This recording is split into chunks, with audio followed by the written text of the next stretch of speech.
जिस तरह बिलिंग्स ने शॉट मारे 2 छक्के, तो उसके बाद जब मैंने उसका विकेट लिया तो उसने मुझे चैलेंज भी दिया था, लेकिन जब मैंने उसको आउट किया उस टाइम पे मैं उसका ग्लव्स मार रहा था और ग्लव्स से स्लिप होके उसके मुंह पे लगा, लेकिन फिर जब वो नाराज़ हो गया तो उसका राज़ी करना फिर थोड़ा सा मुश्किल था। कैसे बताया?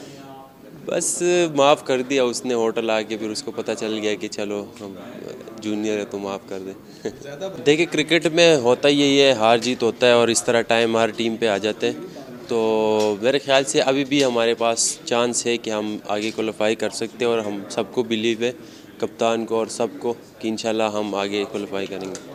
अच्छा, ये बताएं कि पीएसएल के अंदर काफ़ी फनी मोमेंट्स भी होते हैं, आपका भी एक उस्मान के साथ हुआ, वो क्या मामला हुआ था और उसके बाद आप लोगों की क्या कन्वर्सेशन हुई? देखिए वो तो एक समझो कि अचानक सा हुआ है, और अब जिस तरह बिलिंग्स ने शॉट मारे 2 छक्के, तो उसके बाद जब मैंने उसका विकेट लिया तो उसने मुझे चैलेंज भी दिया था, लेकिन जब मैंने उसको आउट किया उस टाइम पे मैं उसका ग्लव्स मार रहा था और ग्लव्स से स्लिप होके उसके मुंह पे लगा, लेकिन फिर जब वो नाराज़ हो गया तो उसका राज़ी करना फिर थोड़ा सा मुश्किल था। कैसे बताया?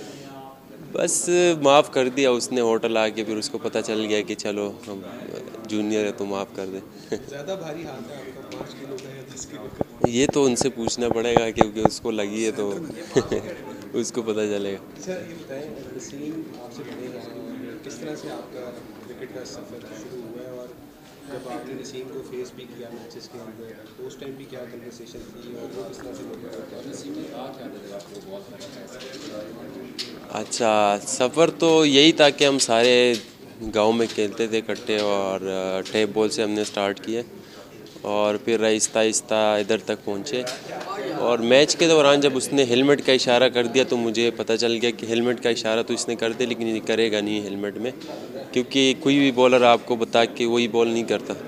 तो मैं रेडी था आगे के लिए, और जब उसने इशारा किया तो मैंने भी उनको इशारा कर दिया कि आ जाओ करो। तो आगे उसने बॉल किया और मैंने सिंगल कर दिया।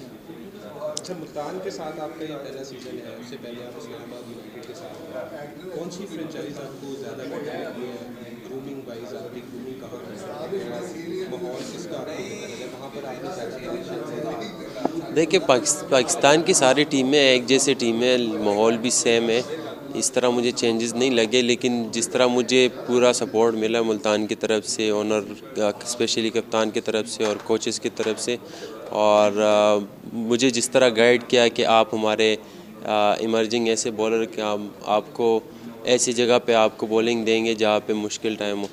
तो मेरे ख़्याल से ये भी मेरे लिए एक बड़ी बात है कि कप्तान मुझ पे इतना ट्रस्ट करता है, ऐसी जगह पे बॉलिंग देते हैं कि वहाँ पे विकेट लेने की ज़रूरत होती थी और मैच चेंज होने की टाइम होती है। तो ये भी कप्तान का एक मतलब उसका मैं शुक्र अदा कर सकता हूँ, क्योंकि जिस तरह उसने मुझ पे ट्रस्ट किया और मुझे उस टाइम पे बॉलिंग देते।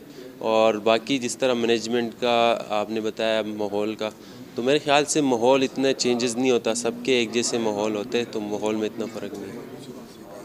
वैद, इस दफ़ा हमें पीएसएल में बहुत मुख्तलिफ़ किस्म की पिचेस देखने को मिल रही हैं। कराची में डिफरेंट पिचेस हैं, यहाँ पे लाहौर में थोड़ा सा और स्पाइसी पिचेस नज़र आ रही हैं, फास्ट बॉलर्स को अच्छी मदद मिल रही है शुरू में। आप कितना एंजॉय कर रहे हैं इन कंडीशंस को, मुख्तलिफ पिचेस पे खेलने के एक्सपीरियंस के बारे में बताएं। और पर्सनली आप पावर प्ले में ज़्यादा मज़ा आपको आता है बॉलिंग करने में या डेथ में? देखिए बॉलिंग तो मैंने हर जगह पे अल्हम्दुलिल्लाह की, और मैंने ये एक्सक्यूज़ कभी भी नहीं किया कि मैं नया बॉल नहीं कर सकता है, पुराना बॉल नहीं कर सकता, और हर जगह पे मैंने बॉल किए। तो नेशनल T20 में मैं पहला ही ओवर करता था, और उससे पहले भी मैं नया बॉल पे बॉलिंग करता हूँ। और इधर भी जब रिजवान भाई ने मुझे कहा, मैंने उनको यही बोला कि जहाँ पे आप मुझे ओवर दे सकते हो तो मैं तैयार हूँ। और दूसरे विकेट के बारे में, पाकिस्तान के विकेट ऐसे स्पेशली लाहौर के कि वो लग एक जैसे रहे और रिएक्ट फिर कुछ और करते हैं। जिस तरह कल का विकेट था, ग्रीन विकेट था, लेकिन रिएक्ट ऐसे कर रहा था कि मतलब उस तरह का सपोर्ट नहीं कर रहा था बॉलिंग के लिए। तो मेरे ख्याल से स्कोर भी हमारा अच्छा था, लेकिन फिर हमने कुछ गलतियाँ की, तो मेरे ख्याल से उसकी वजह से हम थोड़े से थैंक यू पीयूष।